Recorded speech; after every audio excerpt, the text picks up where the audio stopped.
Sumo dead lift లో barbell lift చేసేటప్పుడు ఈ పొజిషన్ ఇలా పెట్టుకున్నారు కదా, చెస్ట్ ని ఇలా ఫ్రంట్ కి చూపిస్తే లోవర్ బ్యాక్ తో ఎక్కువ లేపుతారు. చూపిస్తా చూడండి. మీరు ఇలా కనుక లిఫ్ట్ చేస్తే గ్లూట్స్ హ్యామ్స్ట్రింగ్స్ తక్కువ ఇన్వాల్వ్ అవుతాయి, అంటే లైక్ లోవర్ బ్యాక్ ఎక్కువ ఇన్వాల్వ్ అవుతుంది.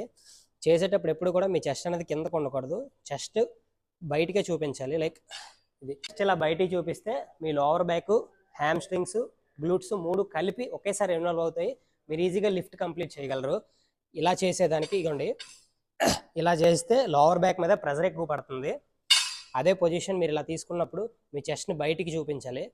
చెస్ట్ ఇలా బయటికి పెట్టాలంటే ఫ్రంట్కి చెస్ట్ని చూపించగలిగితే మీరు ఈజీగా మీ హ్యామ్స్ట్రింగ్స్ ఇన్వాల్వ్ అవుతాయి, గ్లూట్స్ ఇన్వాల్వ్ అవుతాయి, లోవర్ బ్యాక్ తక్కువ ఇన్వాల్వ్ అవుతుంది. లిఫ్ట్ ఈజీగా కంప్లీట్ చేయొచ్చు. మీరు చూసుకుంటే లిఫ్ట్ చేసేటప్పుడు ఇదిగోండి, చెస్ట్ ఇలా పైకి పెట్టానా ఈజీగా వెయిట్ అంతా కూడా కిందకే ఫోర్స్ ఉంటుంది. లైక్ ఇలా బయటికి అయితే వెళ్ళిపోదు. ఇదిగోండి, చెస్ట్ బయటకు ఉంది.